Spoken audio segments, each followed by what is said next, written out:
अभी हम दो टॉपिक को पढ़ेंगे, types and distribution of forest and wild life resource, और दूसरा है कम्युनिटी एंड कंजर्वेशन।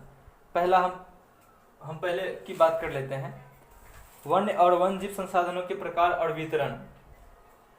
वन और वन्यजीव कितने प्रकार के होते हैं और उनका वितरण किस तरह से है, हम इस बारे में जानते हैं। किसी भी देश में वनों और वन्यजीव के प्रबंधन, नियंत्रण और विनिमय काफी कठिन है। सही तरीके से उसे संभालना, संरक्षण करना और उसका प्रबंधन काफी कठिन काम है। और भारत में अधिकतर जो वन और वन्यजीव या तो प्रत्यक्ष रूप से सरकार के अंदर है या वन विभाग के अंतर्गत काम करता है, या तो प्रत्यक्ष डायरेक्टली या इनडायरेक्टली सरकार के अंदर है या वन विभाग उस पर काम करती है, उसका रख रखाव करती है। इसे 3 भागों में बांटा गया टोटल वन को, कुल वनों को। पहला है आरक्षित वन, या हम कह लें रिजर्व्ड फॉरेस्ट। रिजर्व्ड फॉरेस्ट जिसे हम आरक्षित वन कहते हैं। आरक्षित वन। दूसरा है प्रोटेक्टेड फॉरेस्ट। प्रोटेक्टेड फॉरेस्ट जिसे हम रक्षित वन कहते हैं। और तीसरा है अनक्लास्ड फॉरेस्ट। अनक्लास्ड फॉरेस्ट जिसे हम अवर्गीकृत वन कह लें। अवर्गीकृत। हम जानेंगे ये बारे बारे से तीनों वन क्या होता है, किस तरह के वनों को हम ये कहते हैं। देश के आधे से अधिक वन क्षेत्र में, देश में जितना वन क्षेत्र है उसके आधे से अधिक क्षेत्र में रिजर्व्ड फॉरेस्ट है। इस क्षेत्र में इस वन को सर्वाधिक मूल्यवान माना गया है, काफी महत्वपूर्ण माना गया है। दूसरा है प्रोटेक्टेड फॉरेस्ट या रक्षित वन। ये कुल वन क्षेत्र का 1/3 हिस्सा है। यदि मान लें कि 100% लैंड पे फॉरेस्ट है तो उसका 33.33% अप्रॉक्स प्रोटेक्टेड फॉरेस्ट है। इन दोनों वनों की जो लकड़ियां हैं, ये लकड़ियां काफी मूल्यवान होती है और इसका इस्तेमाल इमारती लकड़ी के तौर पे करते हैं। जो बड़े बड़े फर्नीचर, कीमती फर्नीचर बनता है, उस फर्नीचर को बनाने में इस दोनों वनों की लकड़ी का इस्तेमाल करते हैं। मध्य प्रदेश में रिजर्व फॉरेस्ट का और प्रोटेक्टेड फॉरेस्ट का सबसे बड़ा क्षेत्र है और कुल वन क्षेत्र का लगभग 75% मध्य प्रदेश एमपी में है। एमपी में जितना वन है उसका लगभग 75% भाग या तो आरक्षित वन है या फिर रक्षित, दोनों में मिलकर वन है।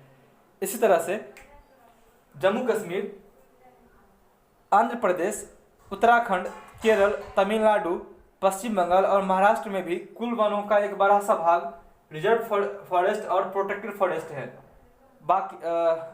बाकी बिहार, हरियाणा, पंजाब, हिमाचल प्रदेश, उड़ीसा और राजस्थान में कुल वन क्षेत्र का एक बड़ा सा हिस्सा, बड़ा भाग रक्षित वन या प्रोटेक्टेड फॉरेस्ट है।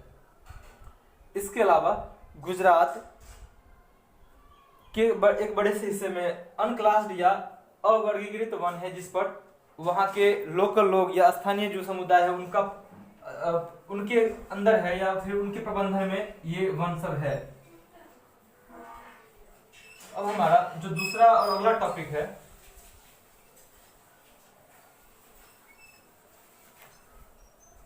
इसकी बात करेंगे कम्युनिटी एंड कंजर्वेशन। थोड़ा मैं इस वीडियो को थोड़ा लंबा करना चाहूंगा, 5-7 मिनट लंबा, बहुत से बहुत।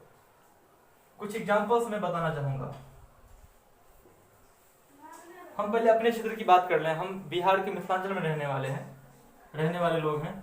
तो मिथिलांचल में भी हम लोग पेड़ों की पूजा करते हैं और जीवों की पूजा करते हैं। जीव में खास करके सांप की पूजा करते हैं, बैल की पूजा करते हैं, गाय की पूजा करते हैं।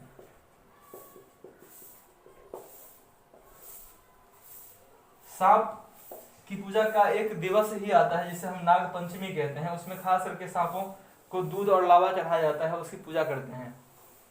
जहां तक पेड़ों की बात है तो इस पेड़ों में हम आम को लेते हैं, महुआ, पीपल और बरगद आता है। जब किसी इस क्षेत्र में किसी लड़के का शादी होता है तो आम और महुआ को पूजते हैं और कहते हैं कि आम और महुआ का शादी हुआ है, जिसे हम आम भाषा में आम महु बिहाना कहते हैं, बियाहना। हाँ, पीपल और बरगद का पूजा लोग करते हैं। जनरली पीपल में भी जल डालते हैं, लेकिन एक खास त्योहार आता है वट सावित्री का, उसमें बरगद की पूजा की जाती है। इसी तरह से तुलसी की लोग आमतौर पे इस क्षेत्र में हर एक आंगन में तुलसी की पूजा की जाती है। ठीक इसी तरह से देश के अलग अलग हिस्सों में अलग अलग जनजातियों के लोग, अलग अलग समुदाय के लोग अलग अलग किस्म के पौधों की पूजा करते हैं। जैसे छोटा नागपुर में जो मुंडा और संथाल जनजाति है, वे लोग महुआ और कदम के पेड़ों की पूजा करते हैं। उड़ीसा में और बिहार के कुछ भागों में जो जनजातीय समूह रहती हैं, वो शादी के दौरान इमली और आम की पूजा करते हैं। हमारे क्षेत्र मिथिलांचल में आम और महुआ की पूजा करते हैं, और जो कुछ जनजातीय समूह है खास करके कैमूर क्षेत्र में, उन क्षेत्रों में इमली और आम की पूजा की जाती है। इसे हम प्रकृति में पवित्र मानते हैं, इन सब चीजों को, इन पेड़ पौधों को। जैसे हम सूर्य देव की को अर्घ चढ़ाते हैं, जल चढ़ाते हैं, उनकी पूजा करते हैं, वैसे ही और बाकी लोग भी, हम लोग भी और दूसरे लोग भी नदी, पहाड़, झरने आदि की पूजा करते हैं। हम गंगा की पूजा करते हैं पवित्र मान करके कि गंगा माता। पेड़ जो पर्वत है कैलाश पर्वत, उसकी पूजा की जाती है। झरने की पूजा की जाती है। अलग अलग क्षेत्रों में लोग अलग अलग तरीके से प्रकृति के अलग अलग रूपों की पूजा करते हैं, और ये उन सब चीजों के संरक्षण में काफी अहम होता है, कंजर्वेशन में काफी अहम होता है, अहम योगदान निभाता है। ये आज से नहीं बल्कि बहुत पहले से चला आ रहा था। हो सकता है कि इसके पीछे छुपा विज्ञान ये हो कि हम इन सब चीजों को पीढ़ी दर पीढ़ी आगे बढ़ाते रहें और इसका संरक्षण कर सकें। अब हम आते हैं अपने मूल टॉपिक पे। हम वन संरक्षण की बात कुछ देर पहले किए थे पिछले वीडियो में। ये एक आम बात है और ये नया बात नहीं बल्कि पुराना बात ही है, काफी पहले से चला आ रहा है, और हम कई रूपों में इसका संरक्षण करते आ रहे हैं, वनों का, वन्य जीवों का, जैसा भी हम देखे थे कुछ एग्जांपल्स में। स्थानीय तौर पर जो नागरिक होते हैं उनका अहम योगदान होता है वन संरक्षण और वन्य जीव के संरक्षण के लिए। जैसे राजस्थान के सरिस्का नेशनल पार्क में वहां के रहने वाले लोग वहां खनन कार्य जो चल रहा है खदान में, उस काम को रोकने के लिए विरोध कर रहे हैं और चाहते हैं कि वो काम रुक जाए ताकि हमारा वन क्षेत्र और यहाँ का जो इकोसिस्टम है वो ठीक रहे। राजस्थान का ही एक जिला है अलवर के 5 गांव के लोगों ने मिल करके लगभग 1200 हेक्टेयर क्षेत्र में वन लगाया है और वन को संरक्षित किया है, और उस वन को भैरव देव डाकब सेंचुरी घोषित कर दिया है। भैरव देव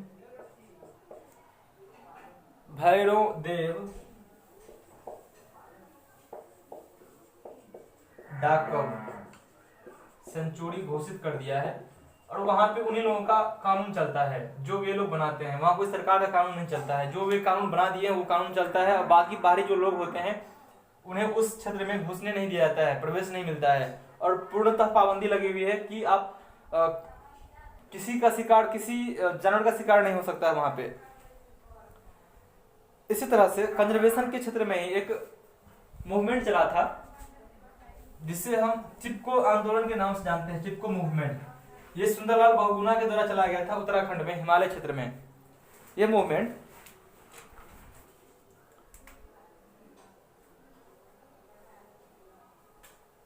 1972 में स्टार्ट हुआ था, जब कुछ ठेकेदारों ने उत्तराखंड के जंगलों को साफ करना शुरू किया, तो वहां के लोगों ने बहुगुणा के नेतृत्व में, सुंदरलाल बहुगुणा के नेतृत्व में इस आंदोलन को शुरू किए। वहां की महिलाएं, बच्चे, बूढ़े सब मिल करके पेड़ से चिपक जाया करते थे और उनका कहना था कि यदि पेड़ को काटना हो तो पहले आप मुझे काटिए, तब पेड़ को काट सकते हैं।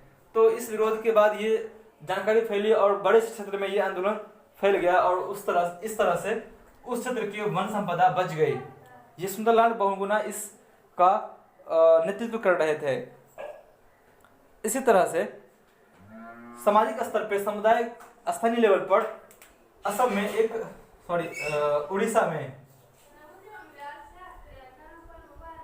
उड़ीसा में जो उसमें उड़ीसा था, अब ओडिशा हो गया है। 1988 में एक एक्ट आया था और उस एक्ट में ये प्रावधान किया गया था कि जो स्थानीय लोग हैं उनकी भागीदारी हो, जो वन क्षेत्र है उसकी देखरेख की जिम्मेवारी भी उनको दिया गया, उनको शामिल किया गया और उससे जो प्राप्त उत्पाद था उसमें उनकी हिस्सेदारी दी गई, ताकि वो बेच करके, भले ही वो सूखी लकड़ी ही क्यों नहीं हो, फल या फिर औषधि ही क्यों नहीं हो, इससे दोनों को सपोर्ट मिला और काफी अच्छे तरीके से वो जो परियोजना था चलना शुरू किया। एक बात और गौर करें कि वन्य जीव हमारे सिर्फ जानवरों के लिए रहने का आवास नहीं है, बल्कि इंसानों के लिए रहने का आवास भी है। जो जनजातीय हैं, ट्राइब्स हैं, जो ट्राइबल सोसाइटी के रहने वाले लोग हैं, वे जंगलों में ही उनका मूल निवास स्थान है। वे जंगलों से ही अपनी जरूरत की चीजों को इकट्ठा करते थे। लेकिन अब जब अंग्रेजी शासन भारत में आया और फिर कई बदलावें हुई तो इनको भी कई बदलाव से गुजरना पड़ा, ये भी उनके प्रभाव में आए और अभी वर्तमान आधुनिक जीवन को जी रहे हैं। लेकिन फिर भी एक खास हिस्सा वो जंगलों से ही लेते हैं और उतनी ही आस्था, उतना ही विश्वास जंगलों पे है, पेड़ पौधों पे है। तो हमारे लिए वन काफी महत्वपूर्ण है, हमारे अस्तित्व के लिए महत्वपूर्ण है। यदि वन नहीं हो तो हमारा अस्तित्व नहीं होगा और साथ ही वन्य जीव का भी होना ही उतना ही आवश्यक है जितना कि हमारा होना इस पृथ्वी पर, इस धरती पर। इसका एक लास्ट टॉपिक है, मैं उसको बता देता हूं। वन संरक्षण के लिए सरकार कई कदमों को उठाया है, कई उनकी योजनाएं चालू है, उन्होंने कई योजनाओं को लाया है और उन योजनाओं में पूरे वन क्षेत्र को 3 भागों में बांट दिया गया है।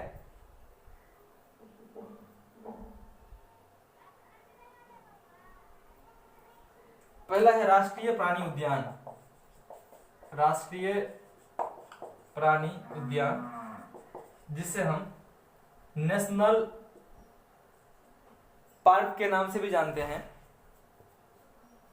नेशनल पार्क राष्ट्र किसी भी देश के प्राकृतिक और ऐतिहासिक गौरव को सुरक्षित रखने के लिए अस्थायी नियमों द्वारा स्थापित किया गया है। भारत में नेशनल पार्क की कुल संख्या 102 है, जिसमें से 85 काफी इंपोर्टेंट है। कुल 102 भारत में नेशनल पार्क है, जिसमें से 85 काफी महत्वपूर्ण है। अगला है सेंचुरीज या अभयारण्य। अभयारण्य को हम लोग सेंचुरीज भी कहते हैं, वाइल्ड लाइफ सेंचुरीज। भारत में टोटल 528 सेंचुरीज हैं, अभयारण्य हैं। यह सरकार द्वारा संरक्षित वन, पशु विहार या पक्षी विहार को अभयारण्य कहते हैं। सरकार के द्वारा संरक्षित, सरकार के संरक्षण में काम करने वाले पशु विहार, वन या पक्षी विहार को अभयारण्य कहते हैं। और तीसरा है जैव मंडल, जिसे इंग्लिश में बायोस्फीयर रिजर्व कहते हैं। जैव मंडल वह क्षेत्र है जहां प्राथमिकता के आधार पर जैव विविधता के कार्यक्रम चलाए जाते हैं। ये प्राथमिकता के आधार पर है कि कौन सबसे पहले किस जीव को, किस पेड़ को काफी जरूरी है संरक्षण की, उस आधार पर यह काम करता है। भारत में अभी 243 जैव मंडल है। ये पूरा विश्व में जैव मंडल 243 है, जो लगभग 65 कंट्रीज में फैला हुआ है। भारत में टोटल 18 जैव मंडल हैं और भारत का पहला जीव आरक्षण क्षेत्र नीलगिरी में बना था, जो नीलगिरी तमिलनाडु में है। ये 1986 में बना था तमिलनाडु में। और यह क्षेत्र लगभग 5,520 स्क्वायर किलोमीटर में फैला हुआ है। इस तरह से आपके ज्योग्राफी का अध्याय 2 समाप्त हुआ। मैं चाहता हूं कि जो एक्सरसाइज में आपका क्वेश्चन है उसको सॉल्व करिए, नोट्स को पढ़िए, और इसके बाद हम चैप्टर 3 को पढ़ेंगे जो है वाटर रिसोर्स। काफ़ी इंटरेस्टिंग है और काफ़ी इंपॉर्टेंट भी है। एग्जाम में पूछता है नहीं ये अलग मैटर है, लेकिन पढ़ना चाहिए, हमारे सिलेबस में दिया है तो पढ़ना चाहिए, नॉलेज के लिए भी, और इसलिए भी कि हम उसके इम्पोर्टेंसी को जान पाएँ। इस पूरे चैप्टर में यदि तनिक की कहीं पे प्रॉब्लम हो, कहीं पे भी कंफ्यूजन हो, तो मैं चाहूँगा कि आप एक बार हमसे बात ज़रूर करें, शेयर करें, बताएं कि यहाँ दिक्कत है और इस तरह की दिक्कतें आ रही हैं। मैं चाहूँगा कि उसका प्रॉब्लम का सॉल्यूशन मिले, करूँ मैं सॉल्यूशन। मैं ये भी चाह रहा हूँ कि जो वीडियो मैं बना रहा हूँ वो छोटे छोटे टुकड़ों में बनाऊँ, मीन्स कि 5 से 10 मिनट के टुकड़ों में बनाऊँ। मैं प्रयास कर रहा हूँ, हालांकि ये अब आज का अंतिम था और मैंने इसलिए इस वीडियो को थोड़ा लंबा खींचा है। थोड़ा पेशेंस के साथ देखिए इसे पूरा। बहुत बहुत धन्यवाद।